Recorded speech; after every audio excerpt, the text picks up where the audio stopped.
Inching yet another day closer to the NHL draft tomorrow night, and while it was Steve Staios and Don Boyd who met with the media yesterday, it was Travis Green back in town for the festivities over the weekend, meeting with the media on Thursday. Multiple touch points as you'd expect with Green meeting the media, but first he discussed his perspective on the draft and his role over the coming days.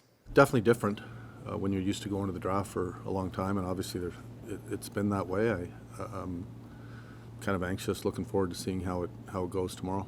We've met the last few days, meeting today, heading into the draft, and then we'll probably sit again next week after free agency just to talk about our team a little more, and then break again, and so it's good. It's a good time to get together and analyze things from last year.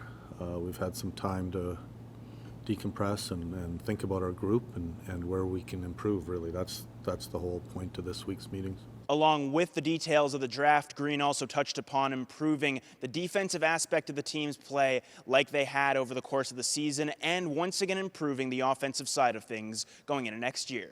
We wanted to be better defensively, but also, we've talked a lot about team identity, how we want to play the game. And there's a certain style or presence that we want to have within our game. We had a good year. We still want to be better.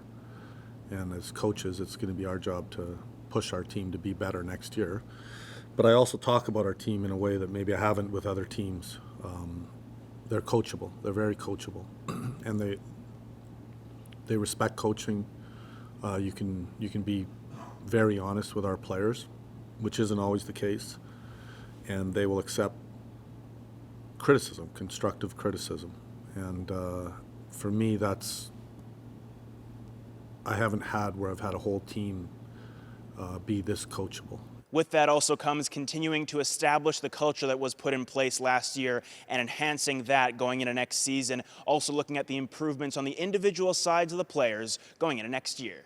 I've kind of said before, there's three ways of getting better, and you have free agency, you have young guys making the team, and you have the players on your team improving. And I think, the onus is going to flip still to the players to get better and put the work in. You can go through our lineup, and I think every player is capable of getting better. Drake's going to dictate where he plays. Brady's going to dictate where he plays. But I want to see improvements first and foremost, and I think any coach will tell you he hopes he has 12 to 14 hard decisions to make come training camp, and you want to have options. I also hope maybe there's a young player that makes big improvements over the summer and surprises us. So, I just want a lot of good players that can play anywhere. That also parlays into his approach throughout the offseason, keeping in touch with players throughout the course of the summer. I've talked to most of all our players, met with them at the end of the year, then did follow-ups 2 to 3 weeks later. Sometimes at the end of the year it's so fresh that I think it's not as productive. I like to get away and then check in with the guys, and I'll probably check in with them again after July 1, like in the first week. Right now in the off-season, what can you do to be better? And it's get your body ready to improve. And that's getting stronger. And for some guys, it's still working on certain parts of their game on the ice. And that takes a commitment. That now wraps the lead up to the draft, with the festivities kicking off tomorrow night, 7 p.m. Eastern from the Peacock Theater in Los Angeles. But we'll have all the coverage for you right here from CTC. The Sens with the 21st pick in tomorrow night's draft. For Sens 360, I'm Jackson Starr.